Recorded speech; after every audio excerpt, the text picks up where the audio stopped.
So, yeah, continuing from the previous video. Who's? Your. Okay, continuing from the previous video, you see, stop talking. Stop talking. Continuing from the previous video, you see, yeah, if this is a cell and this is the nucleus, chromatin threads are there. Now, what happens in some portion of the chromatin threads? The density is too much high. Means what happened, you know, the histone proteins were there, the coiling is too much there. Are you getting my point? So the density is too much high in some cases, and in some cases the density is not that low. They are a little bit opened up. Means the coiling is not that much. Are you getting my point? The places where density is high are known as heterochromatic. And the places where density is low is known as euchromatic. Now it is obvious if now let us try to understand central dogma. What happens? DNA sequence is there. From DNA, RNA will be created. From RNA, protein will be created. This is what we have just learned.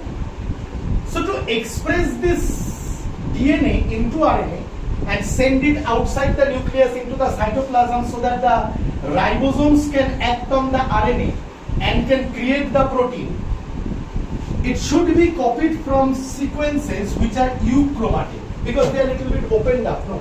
So copying them will be easier. Heterochromatic are not that much copied or that much being copied. However, this cell, understood this point? Clearly understood, everyone? However, these heterochromatin and euchromatin during cell division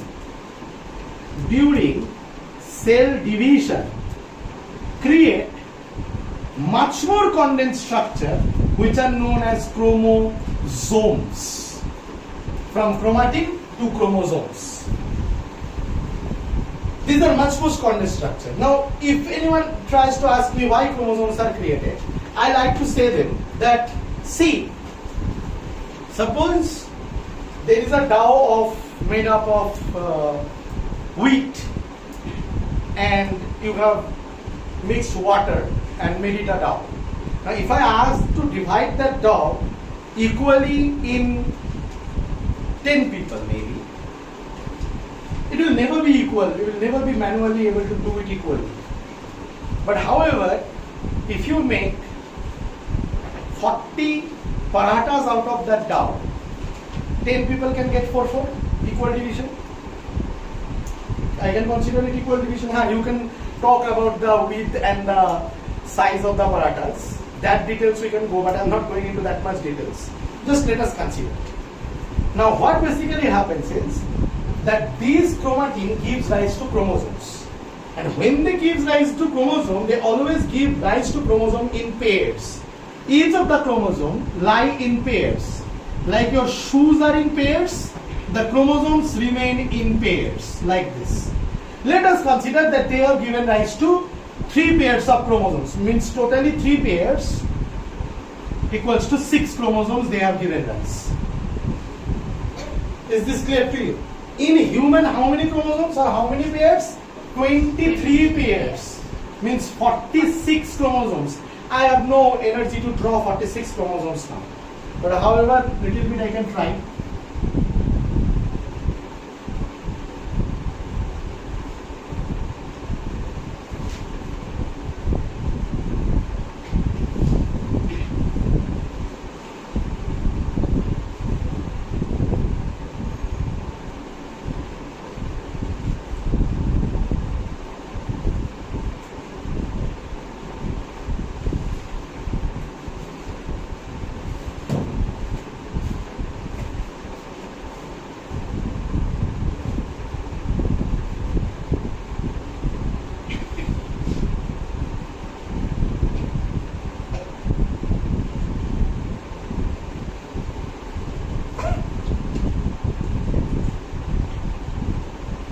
Pairs I have drawn, means 46 chromosomes. Human का ऐसा होता है. Are you getting my point? each of the cells know. ठीक है, and they have during cell division have become like this, so that equally it can be divided. Let us try to understand from here. Cell division होता क्यों है? दो reason से cell division होता है, एक for growth and repair and one for reproduction.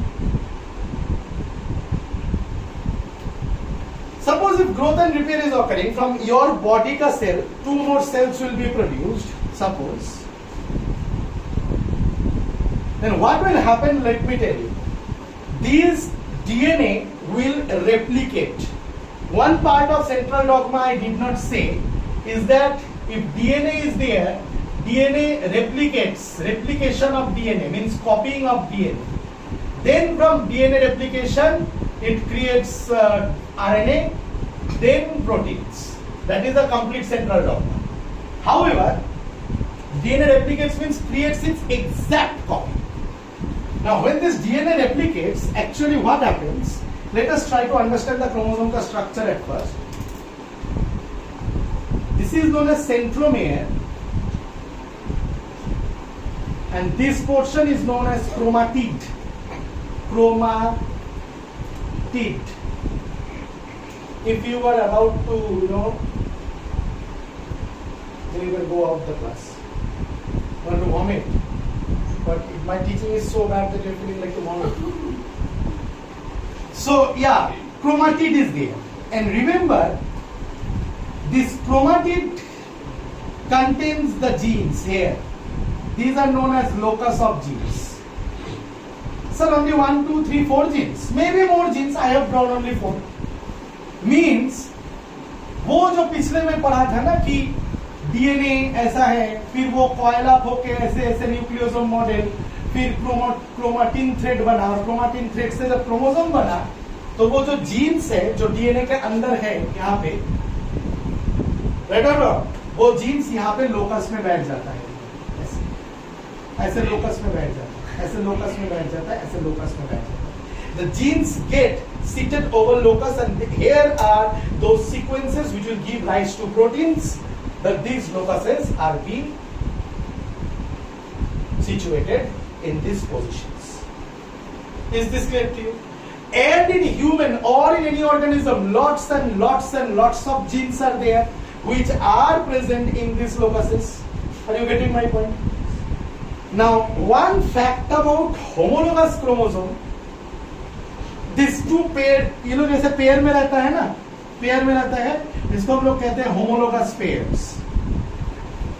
नाम ही है होमोलोगस पेयर. इसका मतलब ये है कि सोचो यहाँ पे आई कलर का जीन प्रेजेंट है, तो यहाँ पे भी आई कलर का जीन प्रेजेंट होगा सेम लोकस में, उसके साइड. सोचो यहाँ पे हाइट का जीन प्रेजेंट है, तो यहाँ पे भी हाइट का जीन प्रेजेंट होगा. सोचो यहाँ पे एयर लोब्स का जीन प्रेजेंट है, तो यहाँ पे एयर लोब्स का जीन प्रेजेंट होगा. सोचो यहाँ पे वो जीन प्रेजेंट है जिसके वजह से ईशान इतना हैंडसम है, तो यहाँ पे भी वही जीन प्रेजेंट होगा जिसके वजह से ईशान बदसूरत बन सकता है. Are you getting my point? Talking about this, let us try to clear one more concept. Characters and traits, whom we call characters. Suppose if I talk about height, height is a character. The two traits are tall, short. Suppose earlobe, attached, free. Suppose in flowers, in pea plant, flower color, white and purple. These are traits. These are character. A character may give rise to any of the traits. You have to understand first the difference between characters and traits. Then you will understand genetics more easily. Are you getting my point? So each character have two traits. Sir, multiple traits नहीं हो सकता. हाँ, blood group. Blood group is a character which has multiple traits like A, AB, BO. Multiple traits भी हो सकता है. वो सब हायर क्लासेस में सीखेंगे. अभी तुम लोग खाली ये सीखो कि हाँ, एक कैरेक्टर का दो ट्रेट हो सकता है. तो क्या सर ऐसा होता है कि होमोलोगस क्रोमोसोम में यहाँ पे एक ट्रेट कैरी होता है, यहाँ पे जैसे कि सोचिए कि ये हाइट के लिए जीन है, ये जगह पे, यहाँ पे हाइट के लिए जीन है, ये जो जगह मार्क कर रहे हो यहाँ पे हाइट के लिए जीन है। तो क्या ऐसा होगा कि ये एक्सप्रेस होने से आदमी टू लंबा होगा और यहाँ पे ये एक्सप्रेस होने से आदमी टू बौना होगा, मतलब दोनों हाइट के लिए है और ऑपोजिट ट्रेट कैरी कर रहे हैं? नहीं, हमेशा ऐसा मतलब नहीं होता है। एक कॉन्सेप्ट है, ऐसे सेम लोकस में अगर सेम कैरेक्टर का दो अलग अलग ट्रेट या सेम ट्रेट है तो ऐसे वाले पेयर को हम लोग कहते हैं एलील। क्या कहते हैं? Allele. Chromosome same homologous chromosome का सेम लोकस में genes present to control the same character, may be different trait और same trait, I don't care, but they are known as allele. Suppose for height, if the Admi is tall, it is denoted by capital T. If the Admi is short, it is denoted by small t. Not Admi is short, if the gene. Then we have four possibilities. Capital T, small t. Means here capital T, here small t. Capital T, here also capital T, here also capital T. Small t, here also small t, here also small t. Or small t, capital T, here small t, here capital T. Are you getting my point? Now the combination of this, now this one and this one are both same cases, becomes the same cases. I will tell you why. One will be regarded as dominant. Now here one question arises again, that who is dominant, who is recessive? তুমি tall के dominant और short के recessive बोलो, কেন? বা কোনো বইয়ে tall के dominant and short के recessive বলে, কেন? এরকম কেন? Why it is tall then it is dominant, why it is short then it is recessive? মনে রাখবি এগুলো কোনোদিনও বইয়ে ডেফিনেশন পাবি না। This only Datta can give these definitions and he is right. Okay, no one can prove it wrong. Dominant ওটা যেটা পপুলেশনে বেশি ছড়া আছে। ধর এটা পপুলেশন অফ ইনসান দেখি, you are noticing a population of insan. Most of the people are tall, then you will call that